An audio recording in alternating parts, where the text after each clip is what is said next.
Brand new reaction coming in from the White House after Robert Mueller finds no collusion with Russia. And now President Trump is making it clear that the whole probe was an illegal takedown, in his words, and that he's been totally exonerated. Welcome to a brand new hour of America's Newsroom. I'm Sandra Smith. Morning, Sandra. I'm Bill Hemmer. Good morning at home. Should Mueller's full report be made public? And if so, when is that decision made? Also, what new congressional investigations may be generated by the probe's aftermath?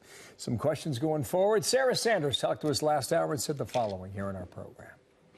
The president has said he wants full transparency in this process. We absolutely know and have said for over 2.5 years there was no collusion. Now Bob Mueller is also saying the same thing. I think the Democrats need to be really careful here. So far, what they're doing and what they're saying, they should be embarrassed by. They have said for 2 years, they have repeatedly and breathlessly attacked the president and perpetuated this malicious lie that the president was some sort of foreign agent and working with the Russian government in order to win the election.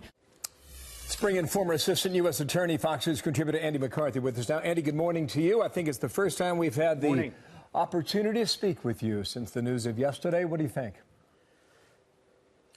Well, I think it's pretty much what those of us who've been closely watching this have expected. There was never a collusion case here. The only way they could have suggested that there was one was by continually moving the goalpost away from what the original rationale for the investigation was, which was Russia's hacking of the Democratic email accounts, as to which there was never an iota of proof other than the unverified Steele dossier, a Clinton campaign opposition research product. Other than that, there was never anything that suggested that there was Trump campaign involvement. And what I wonder is how long Mueller's known that there was no collusion. It's a fair question to ask, and it makes you want to remind everybody of the resources in time and money that poured into this investigation, Andy. 675 days this went on, 34 people, 3 companies indicted, 6 former Trump advisors, associates, 199 charges in total. Total spent over $25 million. But the result was no collusion. It doesn't seem, though, that Democrats are going to stop here. We just talked to Ed Rendell. He's saying there should be further investigations, Andy. So what grounds do they have to call for more? Well, they've never had legal grounds, Sandra, but that hasn't backed anybody up from the beginning. You know, if you think about it, it's all well and good to say, great that Mueller came to the correct result in the end, what the law compelled. But the fact is there was no rationale for having a special counsel in the first place here. There was never a factual basis for a criminal investigation of the president articulated. There was no conflict of interest that would have prevented the Justice Department from investigating this in the normal course. Yet, because of political pressure, we had this 2-year investigation. So since politics is the coin of the realm, it seems to me that there's no reason to suggest that there won't be more. Here's Rudy Giuliani, who quite a forceful interview earlier today. What he's talking about is the dirty dossier, the Steele dossier. Just listen to how he characterized the next phase of the story, Andy. In this case, we have complete vindication.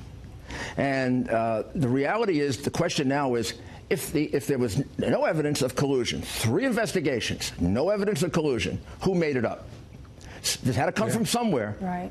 It just didn't come out of thin air. I want to know who did it, who paid for it, who fueled it, because the person who did it and the group that did it knows it's untrue because they invented it. I think this is a part of the story that the American people really have not followed. You know, he asks a very relevant question there. Right. Who made it up? And you think back now about James Comey coming to New York City in the depths of a January winter to meet with a president-elect at Trump Tower and give him the information that, hey, we've got this on you. And then he describes in his own words how he went out to his waiting black SUV on Fifth Avenue and went right to his laptop computer and took notes about what he told Trump and what Trump said in response. There is a striking lack of curiosity about how this dirty dossier ever came to be in the first place. And without it, we're probably nowhere near where we are today, 2 years down the road. Yeah, and Bill, think about what Comey didn't tell the president. What they did was they gave the president a small snapshot of what was in this dossier, the P-tape, the salacious stuff. What didn't he tell the president? He didn't tell him, oh, and by the way, the dossier also alleges that you're involved in a massive conspiracy with Putin to undermine the election and to hack Democratic accounts. And I forgot to mention this to you, but we've been in the FISA court for 3 months getting surveillance warrants against people involved in your campaign on the theory that you're a Russian agent. Just wanted to mention that.